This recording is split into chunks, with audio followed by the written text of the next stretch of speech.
دوران طواف کچھ کام حرام ہو جاتے ہیں وہ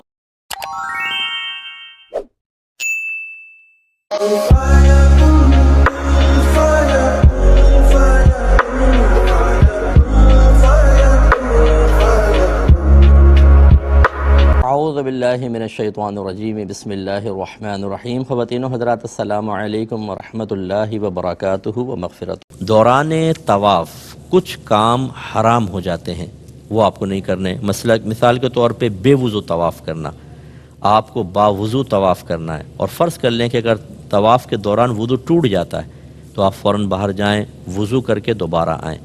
اب آپ یہ دیکھ لیں کہ اگر آپ نے کم از کم 3 چکر پورے کر لیے تھے تو یا 4 چکر پورے کر لیے تھے للاکثر حکم الکل کے تحت، تو پھر تو آپ آگے ہی کنٹینیو رکھیں، لیکن 4 سے کم کیے تھے تو پھر نئے سرے سے آپ کو طواف اسٹارٹ کرنا چاہیے۔ لیکن بے وضو طواف کریں گے تو پھر اس کے اوپر جرمانہ عائد ہوگا، یہ اچھی طرح یاد رکھیں۔ اچھا، جو لوگ شرعی معذور ہوتے ہیں، جن کو بار بار قطرات آنے کے مسائل ہوتے ہیں، یا کسی بہن کو جیسے استحاضہ ہوتا ہے، بلیڈنگ ہوتی رہتی ہے مسلسل، تو ایسے لوگ جو ہیں وضو کریں اور طواف کریں۔ چونکہ ان کے ساتھ شرعی عذر ہے، آپ کا دوران طواف جو ہے وہ کوئی مسئلہ نہیں ہے، آپ اسی حالت میں طواف کر لیں، آپ کا کوئی مسئلہ نہیں ہوگا۔ لیکن جو لوگ جن کے ساتھ صحیح شرعی عذر نہیں ہے ان کو وضو کرنا لازم ہے۔ اس کے علاوہ دوسرے جو ہے کہ بڑی احتیاط چاہیے کہ حالت احرام میں ستر نہ کھل جائے۔ اب ہوتا یہ ہے کہ جو مرد حضرات ہوتے ہیں، یہ بعض اوقات خاص طور پہ جس کے پیٹ بڑا ہوتا ہے، وہ احرام پہنتا ہے تو وہ مرد کے لیے ناف کے سوراخ سے لے کر اور گھٹنوں کے نیچے تک کا حصہ بدن چھپانا فرض ہے۔ اب وہ ڈھلک جاتا ہے پیٹ سے، ناف سے نیچے تک کا حصہ نظر آ رہا ہوتا ہے، گناہ ہے۔ ایسے ہی جب ہم چلتے ہیں تو ذرا احتیاط کریں کہ ایسا احرام نہ پہن لیں کہ رانیں کھلی ہوئی نظر آئیں، گھٹنے اور رانیں، یہ بعض اوقات ہوتا ہے ہوا سے یا ویسے ہی مطلب یہ کہ کھنچ جاتے ہیں، اس میں بڑی احتیاط کرنی چاہیے، یہ دوران طواف بھی منع ہے۔ اسی طریقے سے یاد رکھیں کہ بلا عذر ویل چیئر پر آپ نے اگر طواف کیا تو یہ گناہ ہے، اس میں دم لازم ہوگا، بلا عذر نہیں کر سکتے۔ اگر کسی کا عذر ہے، جیسے والدہ ہیں، بوڑھی ہیں، بیمار ہیں کوئی، ان کو آپ ویل چیئر پہ کروا رہے ہیں ایک الگ بات ہے، لیکن صحت مند آدمی نے سوچا چلو یار میں ہی ویل چیئر پہ بیٹھ کے مزے کر کے کسی کو پیسے دے کے کروا لوں، ایسا نہیں کر سکتے ہیں، اچھی طرح ذہن میں رکھیے۔ اسی طریقے سے حتیم جو ہے، وہ حتیم کہتے ہیں، وہ باؤنڈری وال آپ نے وائڈ دیکھی ہو، دوران طواف آپ حتیم کے اندر سے نہیں گزر سکتے، اس کے باہر سے گزریں گے، اگرچہ وہ کعبۃ اللہ کا، چونکہ وہ کعبۃ اللہ کا حصہ ہے، وہ رہ گیا تھا تعمیرات سے، اور نبی کریم نے اسی حیات تو اس کو قائم رکھنے کا حکم دیا، اس لیے اس کے اندر سے نہیں نکلیں گے بلکہ اطراف سے نکلیں گے۔ اور اسی طرح اگر 7 چکروں سے کم آپ نے طواف کر کے چھوڑ دیا، 5 چکر کر کے چلے گئے تو آپ گناہ گار ہوں گے، کیونکہ 7 چکر کم از کم ہوں گے۔ اور مکروہ کام جو دوران طواف ہیں وہ بھی ذرا ذہن میں رکھیں، فضول گفتگو کرنا، خواہ باتیں تبصرہ ہے، وہ دیکھ فلاں، وہ دیکھ چائنا والے، وہ ملائیشیا والے، ارے بھائی آپ اللہ کی بارگاہ میں کھڑے ہوئے ہیں، اللہ کی رحمت خصوصی طور پہ آپ کی طرف متوجہ، اس طرح کی فضول باتیں کرنے کا کیا فائدہ۔ اور اسی طریقے سے کوئی ایسی الٹی سیدھی حرکتیں جیسے سیلفی بنا رہے ہیں۔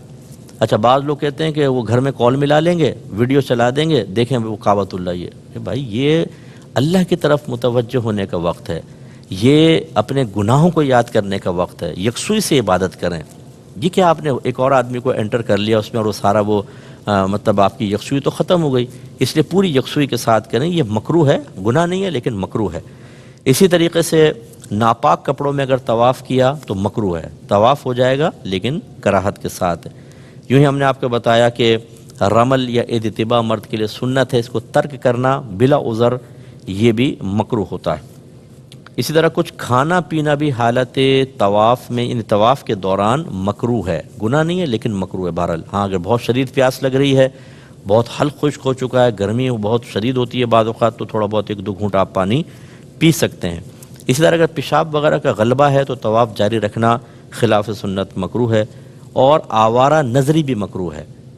آوارہ نظری کا مطلب دائیں بائیں دیکھنا، نئے نئے چہرے ہوتے ہیں، پوری دنیا سے لوگ آئے ہوتے ہیں، کہیں چائنا سے، جاپان سے، ملائیشیا سے، ایران سے، عراق سے، تو وہ آدمی دیکھتا رہتا ہے چہرے، عمومی طور پہ میں نے دیکھا ہے کہ وہ پھر یکسوئی نہیں رہتی، آوارہ نظری نہیں ہونی چاہیے، اپنی توجہ صرف اللہ کی طرف رکھیں۔ اچھا، کعبۃ اللہ کی طرف دیکھنا منع نہیں ہے، میں نے آپ کو پہلے کہا کہ علماء سے اور مفتیان کرام سے مسئلہ معلوم کریں، اگر آپ لوگوں سے معلوم کریں گے ہر ایک اپنی اپنی بولی بول رہا ہوگا. اور یہ بھی میں آپ کو بتا دوں کسی نے 10 حج کیے ہوں اور 50 عمرے کیے ہوں عالم نہیں ہو جاتا. یہ کوئی یہ کہ ہم نے تو جی 50 عمرے کیے ہیں ہمیں پتہ ہے کہ کیا کرنا ہے. نو، عمرے کرنے سے علم کا کوئی تعلق نہیں ہے. آپ مفتیان کرام سے معلوم کریں. جب آپ طواف کر رہے ہیں اگر کعبۃ اللہ کو دیکھ کے طواف کر رہے ہیں کوئی حرج نہیں، آپ اس طرف نظر کر سکتے ہیں. سینہ نہ پھرے کعبۃ اللہ کی طرف، طواف ایسے ہی ہوگا، یوں نہیں ہوگا. لیکن آپ دیکھ سکتے ہیں کعبۃ اللہ کو، برکت ہے بہت زیادہ اس کو دیکھنے میں، کیا مسئلہ ہے. اور باقی یہ کہ دوران طواف باقی کام جائز ہوتے ہیں، مثلا سلام کرنا، کسی کے سلام کا جواب دینا، پانی اگر پیاس سے پانی پینا، ضرورتاً کلام کرنا، کوئی دینی مسئلہ دریافت کرنا کسی سے، یا کوئی آپ دینی مسئلہ کسی کو بتا دیں، ان کی گنجائش ہے. ٹھیک ہے، تو یہ تھوڑا سا آپ ذہن میں رکھیے. اس کے بعد سعی کے بارے میں بھی میں کچھ چیزیں آپ کی خدمت میں ذکر کر دیتا ہوں کہ اس میں بھی آپ کو خیال کرنا ہے. سعی میں یہ ہے کہ آپ بیٹھ کر بلا عذر سعی نہیں کر سکتے، یعنی ویل چیئر کے اوپر. اگر آپ صحت مند ہیں، ویل چیئر پہ نہیں کر سکتے، دم لازم ہو جائے گا، تو آپ کو پیدل ہی کرنے ہوگا. بعض اوقات یہ بھی لوگوں نے کیا ہوا ہے، وہ ویل چیئر کیونکہ ہوتی ہیں وہ بنائی ہوئی جگہ، اور وہ جلدی جلدی کروا دیتے ہیں تو وہ بیٹھ کے کرنے لگ جاتے ہیں، تھک گئے نہیں طواف کر کے. ہرگز نہیں. اگر آپ بیمار ہیں، ضعیف ہیں، کوئی مجبوری ہے، ایک الگ بات ہے، ورنہ پھر آپ کو ویسے ہی سعی کرنی ہوگی. تو خلاصہ کلام یہ ہے کہ یہ تمام امور آپ ذہن میں رکھیں. سعی باوضو کرنا افضل ہوتا ہے، جیسے میں نے بتایا بے وضو بھی ہو سکتا ہے. اور یہ جو مسعی ہے، سعی کا جو مقام ہے، یہ مسجد سے باہر ہے. جب آپ نکلنے لگیں تو باہر تو الٹا قدم باہر رکھ کے اور پھر آپ نکلیں، اور اس طرح آپ نے یہ حلق وغیرہ کروا لیا. اب آپ فارغ ہو گئے ہیں عمرے سے.